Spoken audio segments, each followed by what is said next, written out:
उत्तरो गोपतिर्गोप्ता ज्ञानगम्यः पुरातनः शरीरभूत हृतभोक्ता कपीन्द्रो भूरि दक्षिणः उत्तरो गोपतिर्गोप्ता ज्ञानगम्यः पुरातनः शरीरभूत भृतभोक्ता कपीन्द्रो भूरि दक्षिणः उत्तर उत्तर संसार समुद्र से उद्धार करने वाले और सर्वश्रेष्ठ भगवान का नाम उत्तर अर्थात संसार समुद्र से उद्धार करने वाले और सर्वश्रेष्ठ। भगवान स्वयं सर्वश्रेष्ठ हैं और इस संसार रूपी समुद्र से उद्धार करने वाले। गोपति गोपाल रूप से गायों की रक्षा करने वाले। गोप्ता समस्त प्राणियों का पालन और रक्षा करने वाले। गोपति कहकर दर्शाया कि गोपाल रूप से गायों की रक्षा करने वाले, अर्थात वृंदावन ब्रज की स्मृति दिलाया। ब्रज वाले भगवान को गोपति कहते हैं।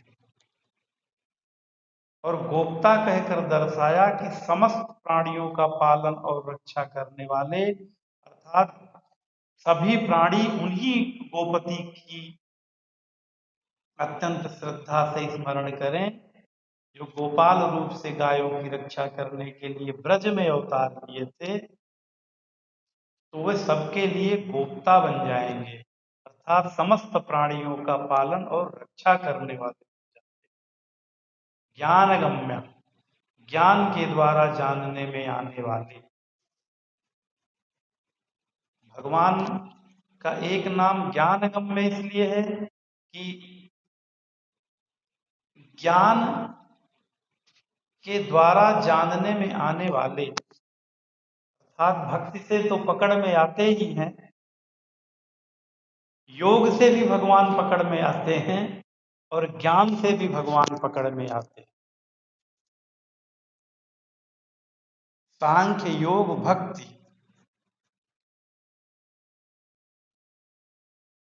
तो ज्ञानियों ने भी भगवान को प्राप्त किया है, इसलिए भगवान का नाम ज्ञान गम्य पड़ा। पुरातन सदा एक रस रहने वाले, सबके आदि पुराण पुरुष, अर्थात इनसे आदि कोई नहीं है। इन्होंने वेदों की रचना किया, पुराण की रचना किया, उपनिषद की रचना किया। समस्त सदग्रंथ जो दिख रहे हैं सब श्री प्रभु की रचना और प्रेरणा से ही हम लोगों के ज्ञानवर्धन के लिए उपलब्ध है। इसलिए भगवान का नाम पुरातन है। शरीर भूत भृत, शरीर के उत्पादक पंचभूतों का प्राण रूप से पालन करने वाले। शरीर के उत्पादक पंचभूतों का प्राण से पालन करने वाले। भोक्ता निरतिशय आनंद पुंजों को भोगने वाले। कपींद्र बंदरों के स्वामी श्री राम। भूरि दक्षिणा श्री राम आदि अवतारों में यज्ञ करते समय बहुत सी दक्षिणा प्रदान करने वाले। भूरि दक्षिणा भगवान का नाम। श्री राम आदि अवतारों में यज्ञ करते समय बहुत सी दक्षिणा प्रदान करने वाले, अर्थात जब भी हम यज्ञ तो कलयुगी मनुष्य कर नहीं पा रहे हैं। यज्ञ तो बहुत अर्थ साध्य है, बहुत खर्चीला है, किंतु अन्य जो भी पूजा पाठ हम करते हैं या अपने निमित्त हम कोई पाठ कराते हैं, जैसे श्री विष्णु सहस्त्र नाम का पाठ हम लोग अब पंडितों से जो दूर बैठे हैं या यहाँ आकर जो पंडितों से कराते हैं, सब कुछ बहुत खर्च किया किंतु पंडित की दक्षिणा में कम कर दिया। तो पंडित जी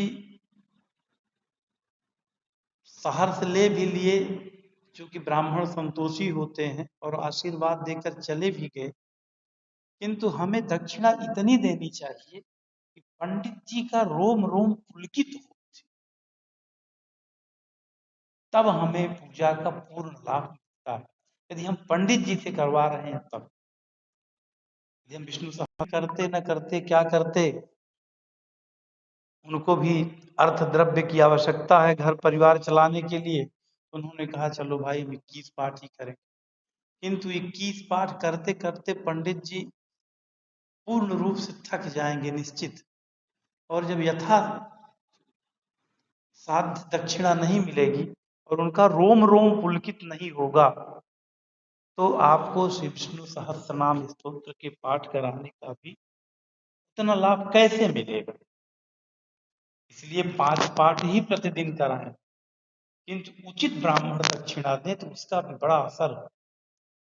एन केन दीन दान करे कल्याण, इसलिए इसका भी ध्यान हमें पूजा पाठ करवाते समय, या तो हम स्वयं करें, जितनी इच्छा हो करें, हम 11 करें, 21 पाठ करें, 5 पाठ करें, 3 पाठ करें, किंतु यदि हम पंडित जी से करवाते हैं तो पंडित की दक्षिणा का भी ध्यान रखें, उचित दक्षिणा।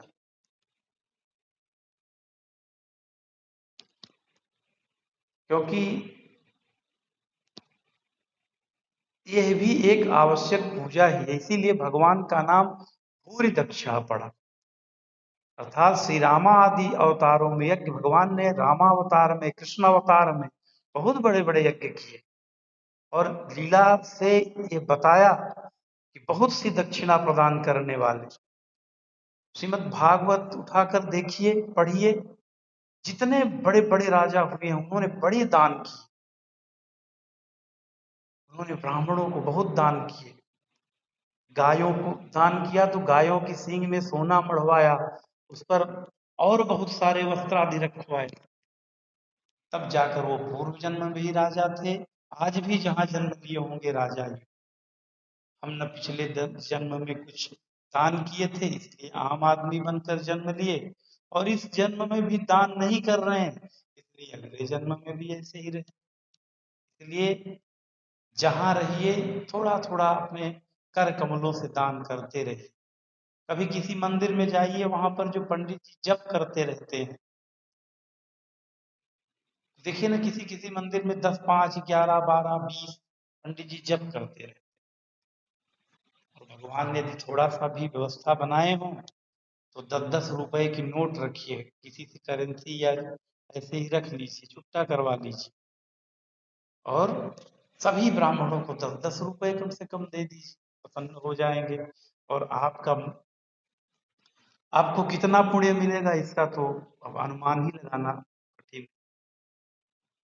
तो ऐसे ही यथासंभव 10-10 रुपए दक्षिणा देने में बहुत व्यय नहीं हुआ, किंतु यदि 21 ब्राह्मण वहां बैठकर जप कर रहे हैं, जिसने अपने लिए जप करवाया है, अर्थात जिस यजमान ने उन 21 पंडितों को बैठाकर अपने लिए जप का संकल्प बुलवाया, वो कहीं और है, जप चल रहा है, उसी में जब आप 10-10 रुपए सबको दे दिए, बांट दिए, सबके पैर छू दिए, तो उसमें उसी संकल्प में जो उनका था सहभागी हो गए, कुछ पुण्य अनायास ही आप प्राप्त कर लिए। और लगा कितना, 21 ब्राह्मण में 10-10 रुपए का मतलब 210 रुपए मात्र। श्री राधे।